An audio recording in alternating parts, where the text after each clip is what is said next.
From WAMU and NPR in Washington, I'm Diane Rehm.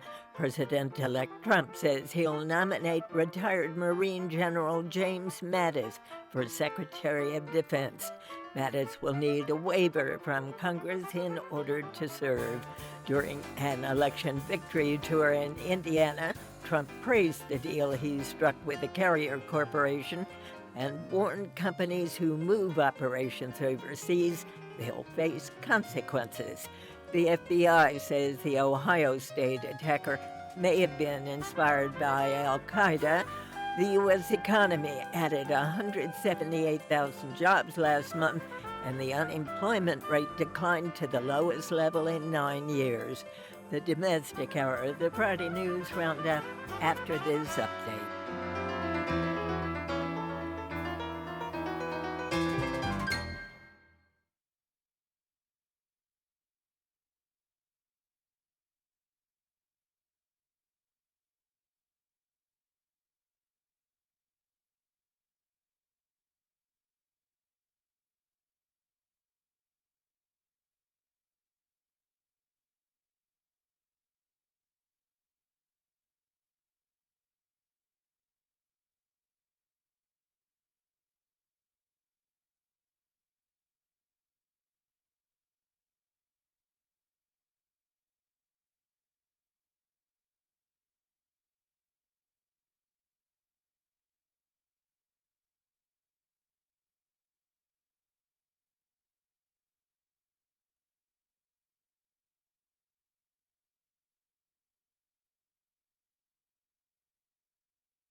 Thanks for joining us. I'm Diane Rehm. President-elect Donald Trump strikes a deal with Carrier to keep half the 2,000 jobs here in the U.S. that would have been sent to Mexico. The unemployment rate drops to the lowest in 9 years, and North Carolina prosecutors say the police officer who killed Keith Lamont Scott will not face charges. Here for the domestic hour of the Friday News Roundup, Reed Wilson of the Hill newspaper, Lisa Desjardins of the PBS NewsHour, and Jeff Mason, White House correspondent for Reuters. And throughout the hour, we'll welcome your calls, questions, comments, 800-433-8850. Send us an email to drshow@wamu.org.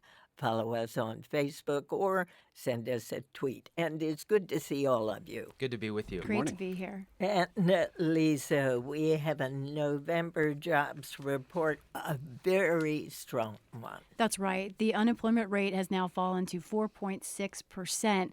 That's a very large drop within 1 month. It's down 0.3 percentage points. And unemployment went up by almost 200,000 jobs. That's a good report. However, if you look deep down into the paragraphs of this report, we see really the longer-term problem with this economy. Wages fell. Payroll went down just 3 cents on average, but that was a decline after a good month in October. And, for all this talk about jobs, we see the continued problem in this economy is really wages. How important is that, Jeff? Well, it's important on several different levels. On a political level, it's a pretty nice way for President Obama to go out. Other than the bit about the wage growth, which is critical, going out at 4.6% unemployment, an 11-year record, it really justifies or will show that the president's record, as the White House continues to say, is solid on the economy. It is. I mean, there are some questions about wage growth, as Lisa mentioned, and that was a big deal during the campaign. But all in all, politically, this is, at least for this White House, this is a solid day. The one thing it is worth noting, though, is because of the strength of the economy and because of the unemployment rate and et cetera, it's likely that the Fed will probably raise interest rates. So that's something that we can look for probably later this month. So that's coming next week. And the Fed meets December 13th and 14th.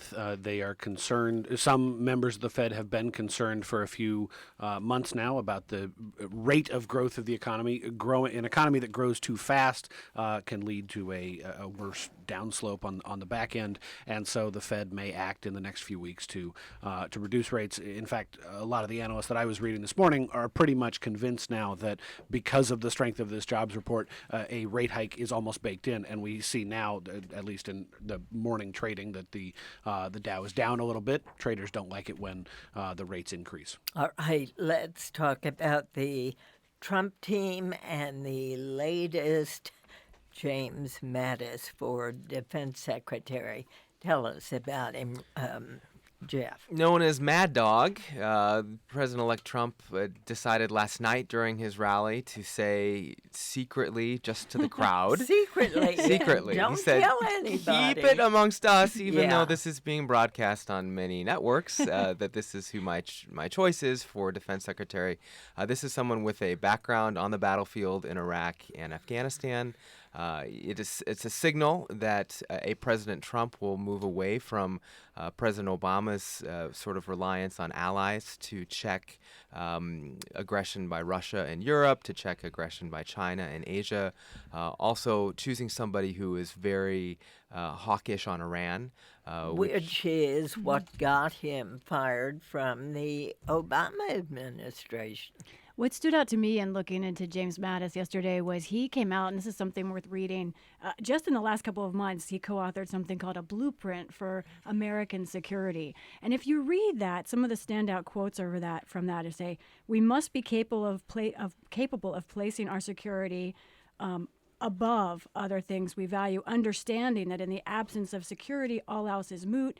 We must be willing to work with imperfect allies. Now, at the same time, this is a man who calls for ethical military values, but he's saying something that Donald Trump has said before, which is we will work with imperfect allies and security above all else. Sort of almost an ends justifies the military strategy.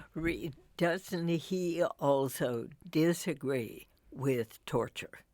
He does, and Mattis has an interesting history. We mentioned the fact that he was relieved of his duties early because of his public opposition to the deal with Iran. He's a hardliner on Iran itself, and yet he is somebody who had been close to the sort of military establishment.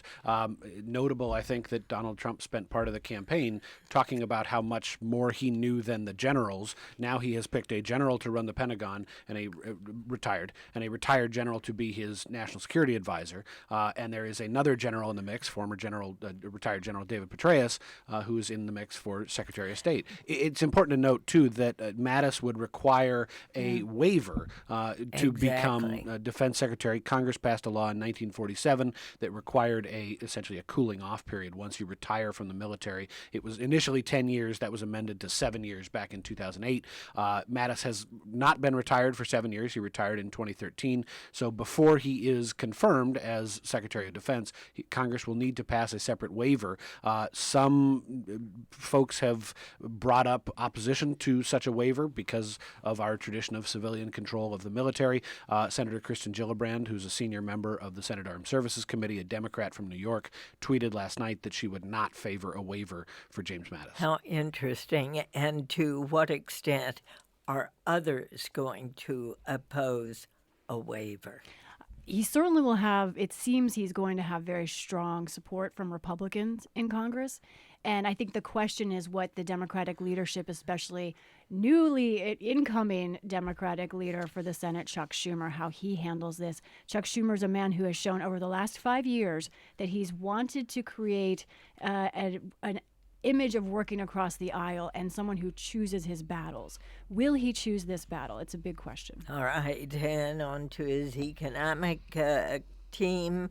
What about Steven Mnuchin, a Goldman trader turned hedge fund manager? Turned Hollywood financier. Yes, he's got a really interesting background. Certainly somebody who has the confidence of President-elect Trump, which is important going into an administration. Got some criticism, though, because of that Goldman background, especially since Donald Trump during the campaign was critical of Goldman specifically, and didn't seem, at least to some critics, that this is in line with his promise to drain the swamp. But interesting, he came out on television pretty quickly after the announcement and made some promises. They want to reduce the corporate tax rate to 15%, down from 35%. That would be a big change. He is advocating that the Trump administration will be able to have 3 to 4% GDP growth. That's pretty ambitious. Note to Jeb Bush on that. Right, and also some nitty-gritty things like he wants to make Freddie Mac or Fannie Mae and Freddie Mac, the big housing lenders, privatized, which would be a pretty big deal. So talk about two others. Health and Human Services. So the Trump's nominee to become the Secretary of Health and Human Services is Congressman Tom Price. He's an orthopedic surgeon from Georgia. He is also the author of the most prominent replacement option for the Affordable Care Act. Republicans talked about repealing and replacing it. They didn't offer much of a replacement. Tom Price actually wrote a 250-page bill that would have essentially moved a lot of the power away from the federal government and back to the states. It strikes me, Jeff mentioned this notion of draining the swamp, and we've got Steven Mnuchin, who has deep ties on Wall Street, Tom Price, who's got deep ties on Capitol Hill. He's the chairman of the House Budget Committee, and his transportation secretary nominee, Elaine Chao, is correct me if I'm wrong, the only secretary in George W. Bush's cabinet to serve the entire 2 terms under Bush. And the wife of. And the wife of Senate Majority Leader Mitch McConnell. This isn't so Washington power couple there. This isn't so much draining the swamp as it is, I feel like shifting the power axis from Washington to New York. There's a lot more influence from Wall Street and banks showing itself in the early Trump administration. Shouldn't we mention that Price is not only anti the Affordable Care Act, but also strongly anti-abortion? That's correct. And I think that we're going to see that play out potentially in one of the first major policy decisions of this administration, which could be on contraception coverage. And we know we haven't yet heard from President-elect Trump or from his Health and Human Services designee on this issue, but the rhetoric indicates that, and he can change on day one, this idea that contraception should be free. All right. And while we're talking about the Trump transition, I do want to let you know I spoke with Jane Mayer of the New Yorker earlier this week about how the Koch brothers may be shaping the new administration. We'll have that conversation up on our website later today. Go to www.drshow.org and click on blog. Short break. We'll be right back.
Welcome back to the domestic hour of our Friday News Roundup this week with Jeff Mason, White House correspondent for Reuters, Lisa Desjardins, political director for PBS NewsHour, and Reed Wilson, national correspondent for The Hill. One thing I want to raise is an email from McLean, Virginia, who says unemployment appears to drop, but be serious, it dropped because so many have left the workforce. Jeff. Well, and that is part of it. People dropping out of the labor force has been an issue for the last several years, and that was certainly part of it here. But that was offset by a really big increase in jobs, non-farm jobs that were added as well. All right. Now let's talk about former governor and former presidential candidate Mitt Romney, who certainly has been talked about a great deal as a possible Secretary of State. He's met how many times with President-elect Trump? Well, he dined with him this week, and he had met with him, like, I guess, the previous week in Florida, in both very high-profile meetings. And what was particularly interesting when he went out for dinner this week in New York is that Governor Romney came out and spoke to the press. And this was just a few days after Kellyanne Conway, one of President-elect Trump's top aides, came out in television very critical of the potential choice because Romney was super critical of Trump during the campaign. He was really one of the leaders of the Never Trump movement. After this fancy dinner, he came out and spoke to the press and praised Trump in pretty remarkable terms. He didn't apologize for having been against his candidacy, but he did say he was very optimistic about the message that Trump has been sending since his election and in the way that he has put together his new administration. What about press coverage and the contrast between what happened in New York and then what happened in Florida? So the press coverage piece is near and dear to my heart as the president of the Correspondents Association. And early in this transition period, President-elect Trump went out for dinner in New York with his family and did not bring a press pool with him. And he got a lot of criticism, including from us, for that. When he went out for dinner the other night to this French restaurant with Governor Romney, a press pool was in the motorcade. And the press pool was, in fact, even allowed to come into the restaurant and take some pictures and shout a couple questions. So that is progress. We'll see if we get all the way.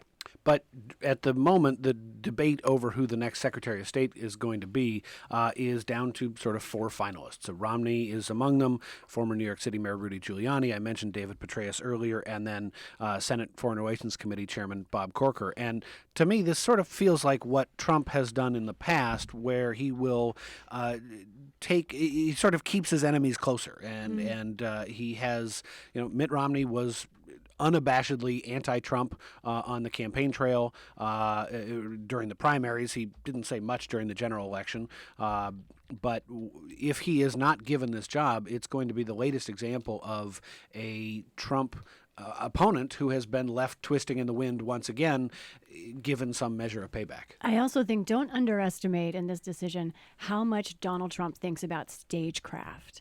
And I think reflecting back on his decision for his vice presidential nominee, he chose someone who fit that role, what that role looks like. And I think this is why Mitt Romney has become such a main contender for him. He's someone who looks like a worldwide statesman. Now, Rudy Giuliani, is he going to be the Chris Christie character in this? Someone who was loyal to Trump, with him, worked for him, but may not fit the image that Trump wants for this position. We'll see. But that's on my mind as far as how Donald Trump chooses this position. He also, as he's making this choice, has to choose between several different important constituents. One is the constituency of his base and of the advisors and loyalists who were part of his campaign. The other is, on some level, the rest of the world. And if he sends a signal by choosing Romney that, look, I want to have somebody who has this background, who would be viewed as a statesman, and also I want to bring together parts of my party who were not necessarily supporters, that will be viewed as a very important signal. If he does the opposite, he will send the opposite signal. All right, and let's talk about ethics for a minute, because I don't quite understand how the president-elect is going to manage his position in the White House while saying he's not going to have anything to do with management of his corporation, his companies. He's going to turn that all over to his children. Does that mean his children can't come to the White House? What does it mean? It certainly doesn't seem like it's a complete divestiture of interests. And the Trump organization is big enough that it's got tentacles in foreign countries. It has debt owed to banks in foreign countries. It is amazingly hard to understand how, to contemplate how somebody like Donald Trump can divest himself from so many, or extricate himself from so many, such a tangled web of businesses. I mean, he has built a very successful organization that is international in scope, but that isn't conducive to running a government without influence from those businesses. So, I mean, he's going to speak with his children. He's going to talk with his friends, many of whom are involved in his own businesses. And already we've seen, things like foreign diplomats being pitched on staying at rooms at the Trump Hotel in the next few months here in Washington, D.C. So that tells me that this is going to be a story for the entirety of Donald Trump's tenure, how his business interests or his family's business interests will evolve with regards not only to the American economy, but to foreign economies as well. Jeff. I think the way you phrased the question, that you don't understand how it's going to happen, is sort of emblematic of the story. I don't think anybody really understands how it's going to happen, and he hasn't answered those questions. He did say that he would remove himself totally from the company, but that raised the questions of what that means. Is he going to divest? It doesn't sound like it. Is he going to remove himself from management? Probably. But how does that work? He did say he would have a press conference on December 15th with his children in New York to address that. That may be the first press conference he's had since his election, so there will no doubt be questions on many other topics there if the press is allowed to ask them. But that topic has not been clarified completely by the president-elect. Lisa. And hovering over this, we still don't really know what his ties are to many nations overseas. We don't have his taxes still. We don't really know how he's been financed and what his relationships are with many other nations. Well, it's interesting. We had a discussion the other day with Scotty Nell Hughes, who is one of the Trump spokespersons, and she said on this program something very curious. She said that the left-wing press may regard facts in one way, and the so-called right-wing press may regard those facts as not facts at all. She ended up saying, there are no facts. So how are we to interpret, as the Trump regime comes into power, what he says, how it's interpreted by the press? Well, I will venture an opinion on this discussion of facts, and I think that it's a dangerous discussion. I think that there are facts, and I think this is going to be the challenge for not just the media, but every American citizen to really arm themselves in how they digest knowledge, and to really use the muscles of their brain in a way we haven't had to before. There are facts, and we need to be very clear about what those are. And there's a big difference between politicians who will say, who will offer up a false claim that Democrats and Republicans both do, and our role in the media to not only to fact check those things, but to stand strong on what is actually the truth. And there is truth. Let's take something like the jobs report that we were talking about earlier. The listener who wrote in and said that the U6 rate is still pretty high and people are dropping out of the workforce. That is a well nuanced understanding of a complex situation around the jobs report. That listener understands what's going on. But to say that millions of people voted illegally without offering any evidence, and there is no evidence, there is zero evidence of that. That is something the president-elect of the United States of America said.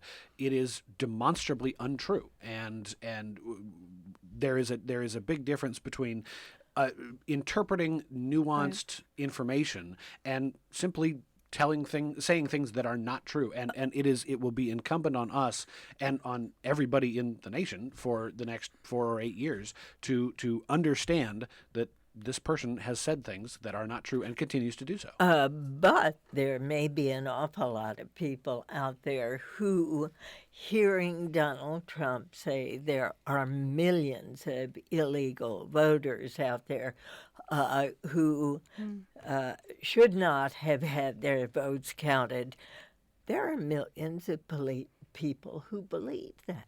Yeah, well, that's true. And there are millions of people who believed a lot of things that both President-elect Trump said as a candidate and that came out in fake news stories during the campaign. And I think that there's There's certainly a responsibility, as Reed mentioned, for journalists to put in appropriate context. And that the story about the voting in particular, I was struck by headlines in the New York Times and other media that reported on that tweet saying President-elect Trump said this and didn't have any evidence for it. And that piece of context is pretty critical.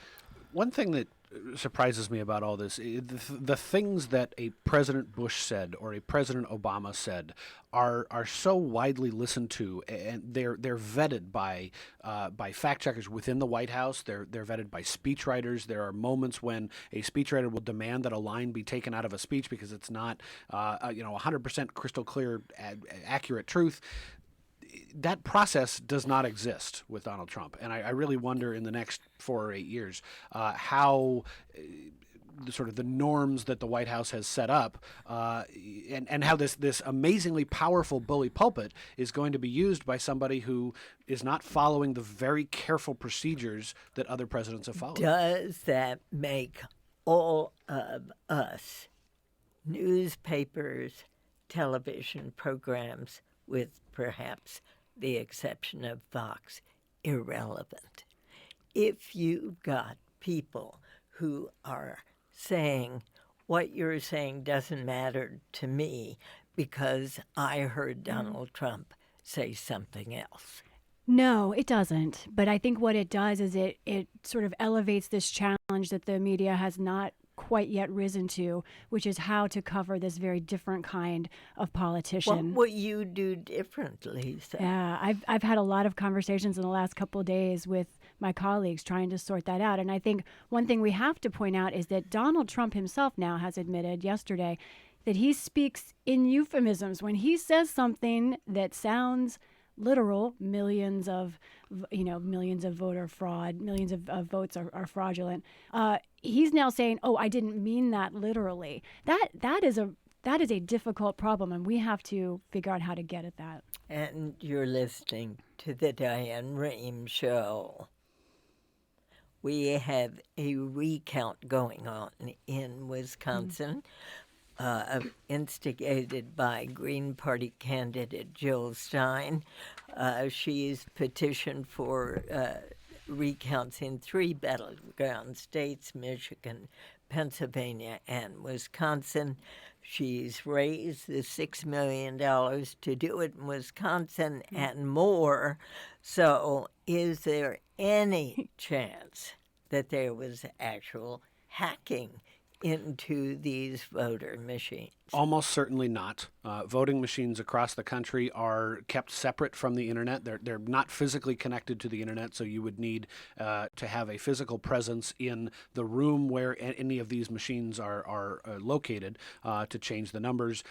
If you've been to a polling place, you know how many actual physical voting machines there are. So hacking into each of them is in a way that could change the outcome of an election is almost impossible. The margins in each of these states, Donald Trump led by 70,000 votes in Pennsylvania, 22,000 in Wisconsin, 10,000 in Michigan. Jill Stein's margin, Jill Stein got more votes than that margin in all 3 of those states. But that being said, even the Clinton campaign's top lawyer, Mark Elias, says this recount is not going to change things, but it will go through and provide some kind of audit for the actual election results. In the meantime, Hillary Clinton's margin winning the popular vote continues to rise. That's right. Over 2 million more Americans voted for Hillary Clinton than Donald Trump as of this point.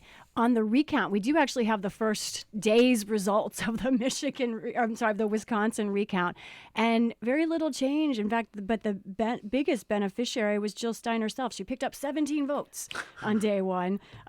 Trump lost 2. So I think we're going to see it's very minor changes from these recounts. A lot of money spent for very little. In the meantime, in North Carolina, Governor Pat McCrory has trailed by a margin of some 10,000 votes. He still is refusing to concede. Yeah, so that's a really interesting race to continue to watch as well. And he's claiming he's claiming from his end, from the Republican end, that he thinks there were serious fraud, there was hacking problems. He's questioning the legitimacy of that election. And this is going to lead to the next battleground in the war over voting rights and voting access. We've heard this now in North Carolina and New Hampshire, both states that have same-day voting registration. Right. Republicans across the country are going to take a look at same-day voter registration, which is when you show up and register to vote and cast a ballot on the same day. I expect that to be a big legislative fight in state legislatures across the country. I did talk to a pretty senior North Carolina Republican yesterday who said he's pretty sure that Pat McCrory is within a few days of calling it quits. I wonder why he's holding on this long.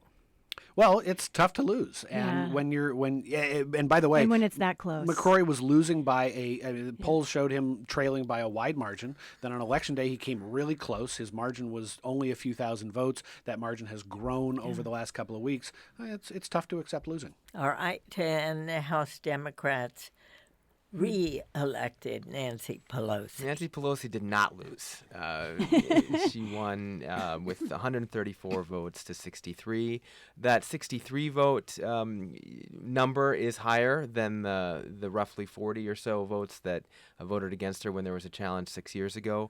But it did show that she still has the support of her caucus, and despite some question marks about whether having the same leader can continue after such a big loss, she'll be the one. All right, and short break here. We'll be opening the phones when we come back, taking your calls. Stay with us.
And welcome back. Time to open the phones first to Terry in Laurel, Maryland. You're on the air.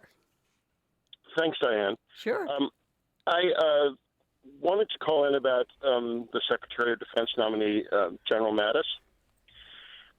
I want to caution. I'm a former Marine, and I want to caution the media, in particular, to slow down with their reporting on this candidate. He is well loved by Marines for many reasons, both on the hoorah hard-charging set and also those that maybe are a little more thoughtful. He is not. He doesn't really deserve the name Mad Dog. It's not something he prefers. Just to give you an example, on the lead-in to your program, NPR speculated that he would lead to a greater fight against ISIS, which would lead to more U.S. casualties, but also more civilian casualties. This displays a fundamental misunderstanding of not only General Mattis, but of Marine Corps strategy. And I think this candidate is not bipartisan. He's nonpartisan. And if the press were to slow down and take a very careful look at him, they would find that you got to peel back the layer of the stuff Marines tend to celebrate and take a look at what he's written and what he's said, and you'll find that he is a great candidate for this role that could both reform the military to make it more suited to its modern tasks and keep the Trump administration dedicated to the drain the swamp mentality when it comes to government contracting. I appreciate your comments, Terry. Thanks for calling. Yeah, it's interesting to hear that from a Marine. I would, however, say that the reporting about him going by Mad Dog is based on the fact that that's what Donald Trump said last night. So the president-elect is using that nickname, and that's what's driving the use of that in the media. But Terry has a good point. You know, if the General Mattis, I've seen reporting that he does not prefer that name, and it was a name that came up in a newspaper article after the Second Battle of Fallujah that was said the men refer to him that way. He also has other nicknames, but I think Terry's point is larger, which is a man who has some very deep thoughts about the military and has a lot of allegiance and loyalty from the Marine Corps and others. And it's a very interesting and strong choice. It's just this question of the waiver that I think is ahead of him. One of the things I read this morning said his other nickname, the warrior monk, is because he apparently has read something like 10,000 military strategy books, and his comment was something like he prefers to read about mistakes rather than making them on the battlefield, which sounds like a pretty good plan to me. And a contrast to Trump himself, who says he does not have time to read. This does seem like a man who may have a plan to fight the Islamic State. All right. To Brian in Evansville, Indiana. You're on the air. Hi. I just wanted to make a comment about something one of your panelists said earlier when talking about how can the press better cover Donald Trump. I would say stop taking his lead, because he's very good at creating controversy and kind of gossip in the social media world. And I think everybody in this country would be a lot better served if the media would stick to the more investigative issues, such as the crony capitalism and relationships with Deutsche Bank and his business partners. We all would have been a lot better off hearing about that during the campaign as opposed to a few weeks after the election. And I don't feel like it was covered as much as his comments about race and gender, which, to be honest, most of white working class middle America aren't as affected by as they are by economic issues. And Brian, thanks for calling. And Brian, thank you for the softball. I've wanted to go on this rant for a while here. When we talk about the media, we use one word for something that is very much not a monolith. What Jeff does at Reuters, what Lisa does at NewsHour, what I do at The Hill, what Diane does on the show here, they're all completely different elements of this broader effort to bring the news. There are some people who, at the Hill newspaper, who will write about Donald Trump's tweets in the moment because that is actual news. There are others of us who will spend a day taking a broader look at for example, I spent all day yesterday writing about this carrier deal in Indiana. There are others of us who will take a week to write something much more in depth. The media is not just one thing. It's many different things. So there are a lot of us who have to cover a lot of different things. It's more than just the media taking Trump's lead. There are a lot of other people in the newsroom, too. Let's talk about that carrier deal and how it came about, Reed. So the deal will give Carrier $7 million to keep 800 jobs at a furnace factory in Indianapolis and another 300 jobs in the headquarters and research division of the company that were slated to move elsewhere, not to Mexico, but slated to move elsewhere within the country. The money comes from an existing program within Indiana called EDGE. It's the Economic Development, I can't remember what the GE stands for, but it's Indiana EDGE. A lot of states have a program like this. And effectively what the state does is it values a job and how much money the state will generate from that job's tax revenue, and then it shares some of that money back with the company. This is not uncommon. States across the country do it. The notable thing to me was actually how little the state had to give Carrier, only $7 million. Washington State just gave Boeing a tax break deal worth more than $8 billion. Nevada gave Tesla a tax deal worth more than $1 billion to build a factory there. So $7 million doesn't sound like very much. The broader question, though, and this is where I think we all need to ask what role President-elect Trump played in this, is that Carrier's parent company is United Technologies. United Technologies has tens of billions of dollars in contracts with the federal government, specifically with the Pentagon. So a $7 million savings in Indiana versus $65 million, which is what they would have saved had they moved those jobs to Mexico, that doesn't seem like a very on-balance business decision. Were there other threats or promises or discussions about United Technologies' existing contracts with the federal government made in conjunction with this decision to keep Carrier in Indiana? Good question, Lisa. There is so much to say about this. I think Reed hit a lot of it, but I think we also have to look at Donald Trump's words themselves. Again, he saying that he initially promised to keep those jobs, and yesterday he said, well, I didn't mean that literally.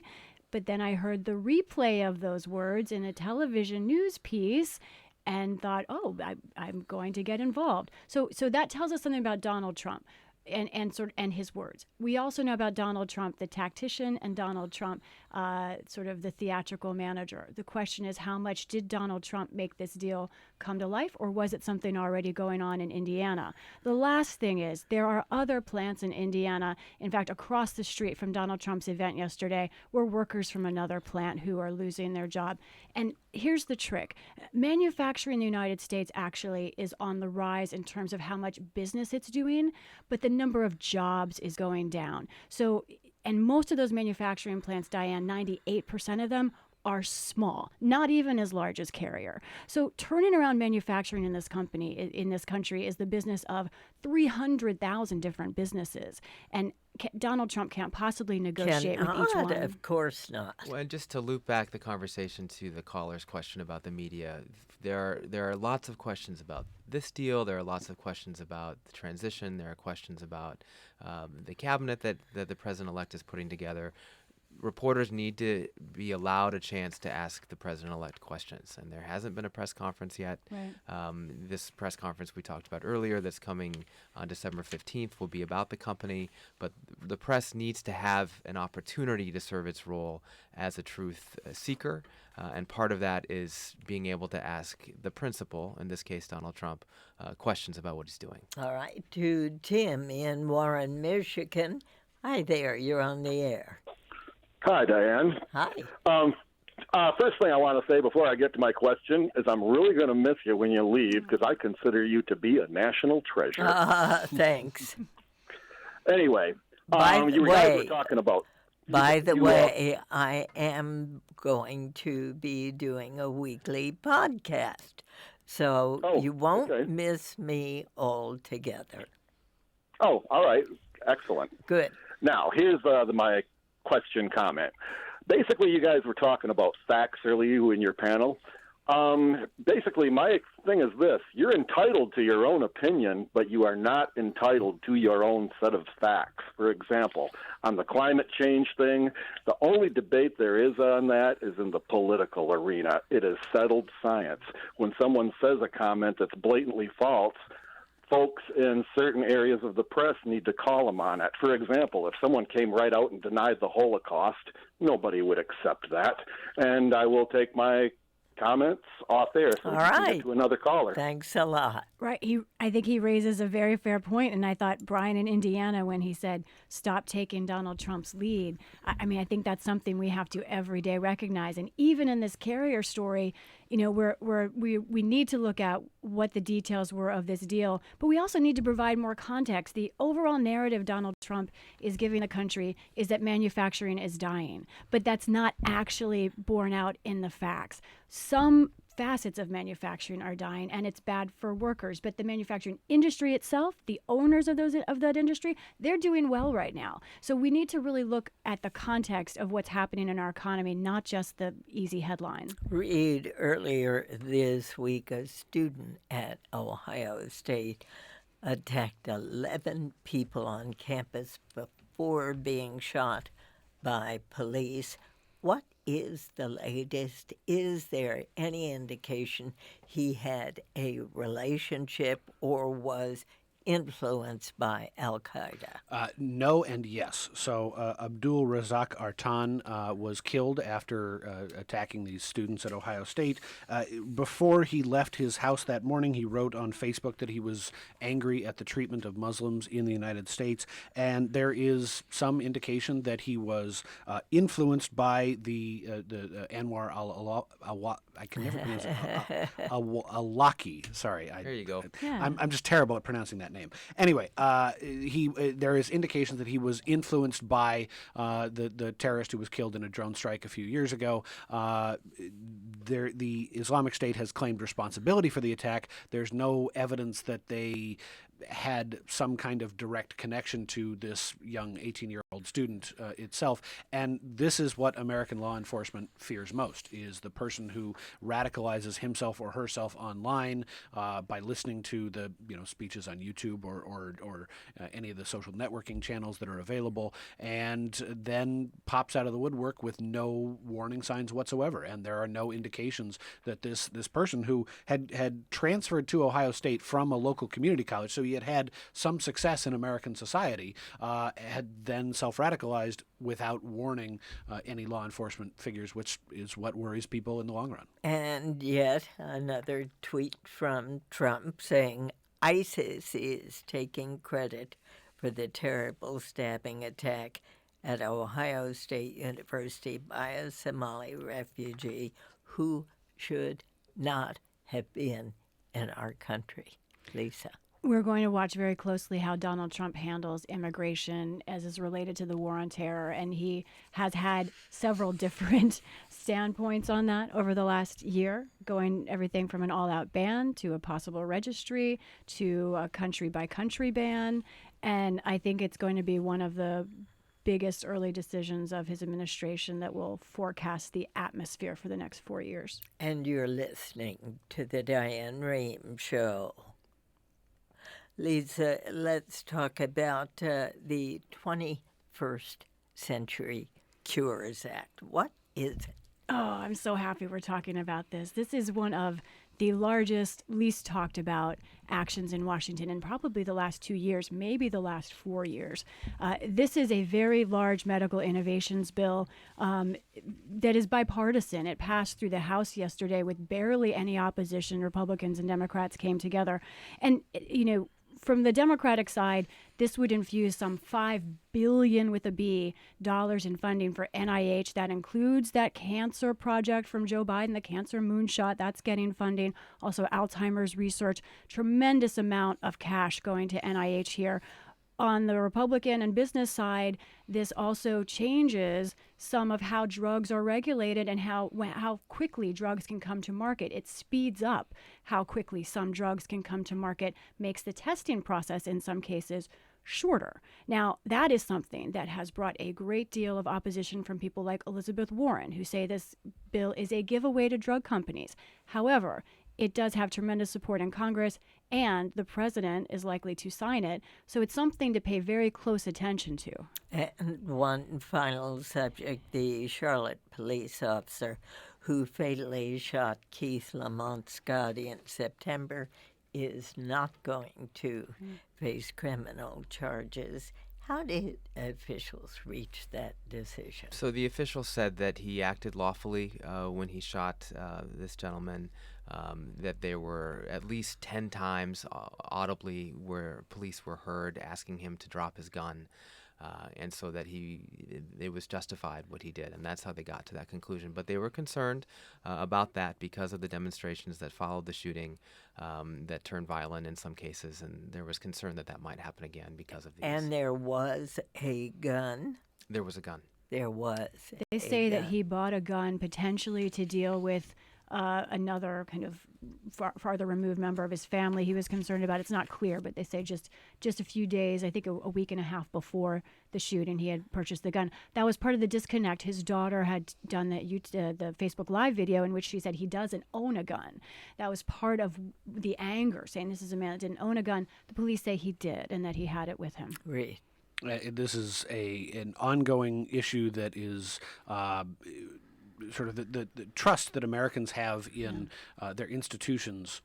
We've actually seen an increase in the percentage of Americans who trust the police. The big problem, though, is that the number of white Americans who trust the police is growing, while the number of African Americans who trust the police is plunging, and that disconnect is going to play out for years, decades, a long time in this country. And just to underscore some of the difficulties we've been talking about in this hour of reaching the public with facts. David in Denton, Texas says, I teach history to college kids. People are not reading anymore. It's not the media's fault that they can't reach people. But somehow we are all going to have to find a way to get people to read, to watch, to listen, to do all of that to educate themselves. And we've been talking about the transition in this hour. I want to let you know I spoke earlier this week to Jane Mara of The New Yorker about how the Koch brothers may be shaping the new administration. We'll have that conversation up on our website later. Today you can go to drshow.org and click on blog. Reed Wilson, Lisa Desjardins, Jeff Mason, thank you all. Thanks for having us. You are a Diana. national treasure. Oh, you're dear. Great to be What with a you, privilege. as always. Congratulations. And thanks all for listening. I'm Diane Rehm.